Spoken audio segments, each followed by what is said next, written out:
রঙ্গমঞ্চ, আড়াল কিংবা ক্যানভাসে পূজা, চট্টগ্রামের এসব মণ্ডপগুলোতে শোভা পেয়েছে নানা শৈল্পিকতার ছোঁয়া।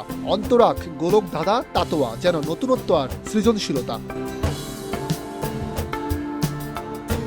মণ্ডপ ঘুরে ঘুরে এসব ছবি নিজের ক্যামেরায় বন্দী করেছেন চট্টগ্রামের প্রখ্যাত ফ্যাশন ফটোগ্রাফার সাজিদুর রহমান। এক একটি ছবিতে ফুটিয়ে তুলেছেন শিল্পীর নিবেদন কিংবা ভক্তদের উচ্ছ্বাস। নগর জুড়ে ঘুরে ঘুরে প্রথম সারির ২৮টি মণ্ডপ থেকে চোখের পলকে হাতের ছোঁয়ায় বন্দী করেছেন ১২০০-র অধিক ছবি, যেখানে আছে মুগ্ধতা আর নৈপুণ্যতা। এখন পর্যন্ত ২৮টা মণ্ডপ কভার করেছি। এইটা আসলে বেসিক্যালি করার কারণ হচ্ছে আমি সবাইকে যতটুকু দেখেছি যে ভিডিও নিয়ে খুব এক্সাইটেড সবাই, হ্যাঁ, বাট ছবি নিয়ে খুবই কম সংখ্যক আমি ডকুমেন্টারি দেখেছি। তো আমার একটা চট্টগ্রাম নিয়ে অনলাইন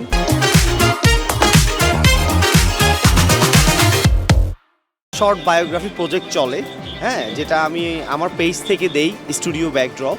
সো ওখানে আমার বায়ো সিটিজি নামে একটা প্রজেক্ট হয় অলওয়েজ। তো আমি এইবার দুর্গাপূজা চট্টগ্রামকে কেন্দ্র করে এই প্রজেক্টটা করতে চেয়েছি, যে চট্টগ্রামে কিন্তু সবচেয়ে বৃহৎ সৃজনশীল মণ্ডপগুলো হয় বাংলাদেশের। আমি চেয়েছি যে এই মণ্ডপগুলোকে কিভাবে ফুটিয়ে তোলা যায়। এছাড়া যন্ত্র কিংবা ফেরি কথা সহ পাড়ায় পাড়ায় ছোট বড় মণ্ডপের চিত্রকর্ম ফুটে উঠেছে সাজিদুর রহমান সাজিদের ক্যামেরায়। মূলত ফটোগ্রাফির সৃজনশীলতা ফুটিয়ে তুলতে নিজ উদ্যোগে ঘন্টার পর ঘন্টা লাইনে দাঁড়িয়ে তুলেছেন এক একটি নান্দনিক ছবি। যখন কাজে নামলাম তখন দেখলাম যে আমি এটা বাড়তে বাড়তে আমি অনেকগুলো মণ্ডপ কভার করে ফেলছি, তাও কভার হচ্ছে না। চট্টগ্রামে এতগুলো মণ্ডপের অনুষ্ঠান হয় আসলে। সো এইটা আমাকে আরও ক্রিয়েটিভ করেছে আসলে। আমি মণ্ডপগুলো দেখে আমি আসলে সত্যি কথা বলতে আমার ব্রেন থেকে আরও ক্রিয়েটিভিটির যে সৃজনশীলতা ওইটা বের হয়ে আসছে।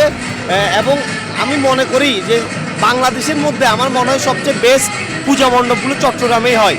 ছবি যদি কথা বলে তাহলে সেটি সবচেয়ে সার্থকতা। ছবিতে ফুটিয়ে তোলা যায় বাস্তবতার নৈপুণ্যতা। চট্টগ্রামের ফটোগ্রাফার সাজিদের ক্যামেরায় বন্দী হয়েছে এবারের পুজোর নানা শৈল্পিক নান্দনিকতা। শাবদুল আল রাহাত, কালের কণ্ঠ, চট্টগ্রাম।